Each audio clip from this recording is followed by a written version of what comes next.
আপুনি চাই আছে DY365 ডিজিটেল অসমবাসীলৈ উপহাৰ লৈ আহিছে প্ৰধানমন্ত্ৰী মোদীয়ে আজি অসমৰ 5.55 লাখ লোকে লাভ কৰিব ঘৰ প্ৰধানমন্ত্ৰী আৱাস যোজনাৰ অধীনত ঘৰ লাভ কৰিব যেহেতু প্ৰধানমন্ত্ৰী মোদী ইতিমধ্যে উপস্থিত হৈছে এই অসমত আৰু অসমবাসীলৈ বহু উপহাৰ এতিয়া লৈ আহিছে এই মুহূৰ্তৰ হে গুৰুত্বপূৰ্ণ খবৰ জনাই আছো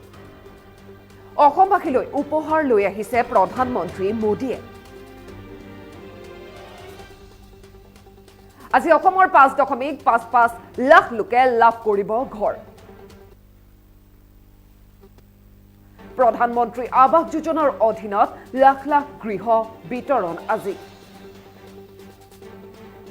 নৰেন্দ্ৰ মোদীৰ উপস্থিতিত প্ৰদান কৰা হ'ব চৰকাৰী ঘৰ হিতাধিকাৰীক ঘৰ প্ৰদান কৰিব আজি প্ৰধানমন্ত্ৰী নৰেন্দ্ৰ মোদীয়ে আৰু হিতাধিকাৰীৰ হাতে হাতে মিঠাইৰ টোপোলা দিব এবাৰ প্ৰধানমন্ত্ৰীয়ে জনসভা সম্বোধন কৰি শুভাৰম্ভ কৰিব PMAYGৰ অভিলাষী প্ৰকল্প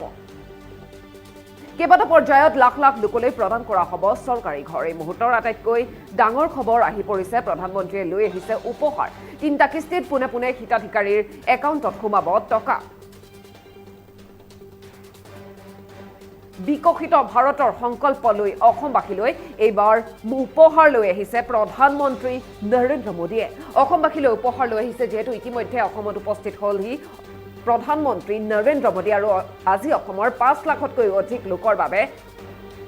উপহাৰ লৈ আহিছে আৰু তেওঁলোকে চৰকাৰী ঘৰ লাভ কৰিব প্ৰধানমন্ত্ৰী আৱাস যোজনাৰ অধীনত চৰকাৰী ঘৰ লাভ কৰিবলৈ সক্ষম হ'ব যিসকলে বৰ্তমানলৈকে চৰকাৰী ঘৰ লাভ কৰা নাই চৰকাৰী গৃহ পোৱা নাই তেওঁলোকৰ বাবে ভাল খবৰ আহি পৰিছে নৰেন্দ্ৰ মোদীৰ উপস্থিতিত প্ৰদান কৰা হ'ব চৰকাৰী ঘৰ তাৰ লগতে হিতাধিকাৰীক হাতে হাতে মিঠাইৰ টোপোলা দিব প্ৰধানমন্ত্ৰীগৰাকীয়ে জনসভা সম্বোধন কৰি শুভাৰম্ভ কৰিব PMAYGৰ অভিলাষী আঁচনি অভিলাষী প্ৰকল্প আৰু কেইবাটাও পৰ্যায়ত আচলতে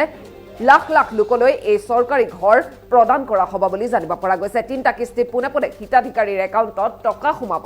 বিকশিত ভাৰতৰ সংকল্প লৈ অসমবাসীলৈ এতিয়া উপহাৰ প্ৰধানমন্ত্ৰী নৰেন্দ্ৰ মোদীৰ এই মুহূৰ্তৰ আটাইতকৈ ডাঙৰ খবৰ যেহেতু অসমত উপস্থিত হৈছে প্ৰধানমন্ত্ৰী নৰেন্দ্ৰ মোদী কেইবাটাও কাৰ্যসূচী আচলতে হাতত লৈছে আৰু তাৰ লগতে জানিবলৈ পোৱা মতে অসমবাসীলৈ উপহাৰ লৈ আহিছে য'ত 5 লাখতকৈ অধিক লোকে লাভ কৰিব ঘৰ প্ৰধানমন্ত্ৰী আৱাস যোজনাৰ অধীনত লাখ লাখ গৃহ বিতৰণ হ'ব আজি নৰেন্দ্ৰ মোদীৰ উপস্থিতিত প্ৰদান কৰা হ'ব চৰকাৰী ঘৰ হিতাধিকাৰীক ঘৰ প্ৰদান কৰিব নৰেন্দ্ৰ মোদীয়ে হিতাধিকাৰীৰ হাতে হাতে মিঠাই টোপোলা দিব বুলি জানিব পৰা গৈছে কেইবাটাও পৰ্যায়ত লাখ লাখ লোকলৈ চৰকাৰী ঘৰ প্ৰদান কৰা হ'ব আৰু তিনিটা কিস্তিত পুনে পুনে হিতাধিকাৰীৰ একাউণ্টত টকা সোমাব প্ৰধানমন্ত্ৰীগৰাকীয়ে এতিয়া অসমবাসীলৈ উপহাৰ লৈ আহিছে বিকশিত ভাৰতৰ সংকল্প লৈ অসমবাসীলৈ প্ৰধানমন্ত্ৰী নৰেন্দ্ৰ মোদীৰ এয়া বিশেষ উপহাৰ য'ত এবাৰ চৰকাৰী ঘৰ প্ৰদান কৰিব হিতাধিকাৰীক তাৰ লগতে হিতাধিকাৰীৰ হাতে হাতে মিঠাই টোপোলা দিব বুলি জানিব পৰা গৈছে যেহেতু দুদিনীয়া কাৰ্যসূচীৰে অসমলৈ তেওঁ আহিছে বহুকেইটা কাৰ্যসূচী আচলতে তেওঁ হাতত লৈছে আৰু তাৰ সমান্তৰালকৈ দেখিবলৈ পোৱা গৈছে অসমবাসীলৈ উপহাৰ লৈ আহিছে এবাৰ চৰকাৰী ঘৰ লাভ নকৰাসকলৰ বাবে ভাল খবৰ আহি পৰিছে কাৰণ চৰকাৰী ঘৰ লাভ কৰিব প্ৰধানমন্ত্ৰী আৱাস যোজনাৰ অধীনত তাৰ লগতে হিতাধিকাৰীক হাতে হাতে মিঠাই টোপোলা দিব এবাৰ প্ৰধানমন্ত্ৰী নৰেন্দ্ৰ মোদীয়ে 5 লাখতকৈও অধিক লোকে চৰকাৰী ঘৰ লাভ কৰিব বুলি জানিব পৰা গৈছে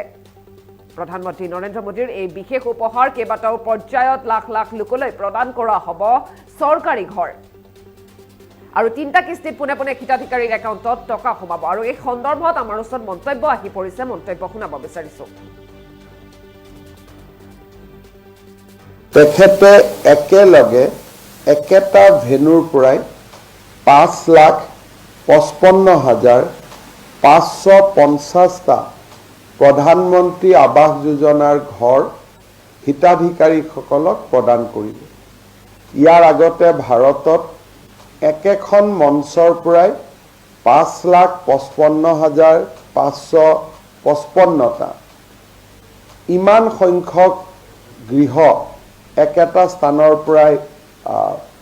হিতাধিকাৰীসকলক দিয়া হোৱা নাছিল সেই ফালৰ পৰা সেইদিনাখন অসমে এটা নতুন অভিলেখ স্থাপন কৰিব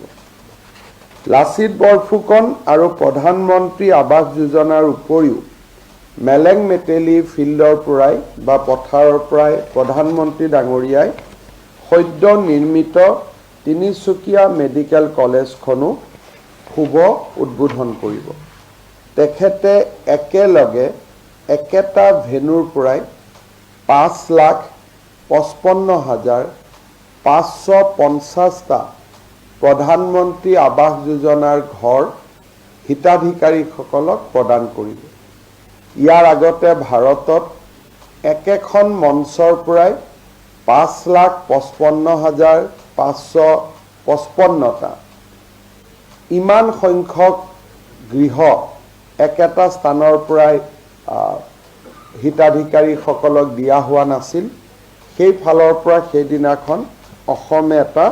নতুন অভিলেখ স্থাপন কৰিব। লাচিত বৰফুকন আৰু প্ৰধানমন্ত্ৰী আৱাস যোজনাৰ উপৰিও মেলেং মেটেলি ফিল্ডৰ পৰাই বা পথাৰৰ পৰাই প্ৰধানমন্ত্ৰী ডাঙৰীয়াই সদ্য নিৰ্মিত তিনিচুকীয়া মেডিকেল কলেজখনো শুভ উদ্বোধন কৰিব।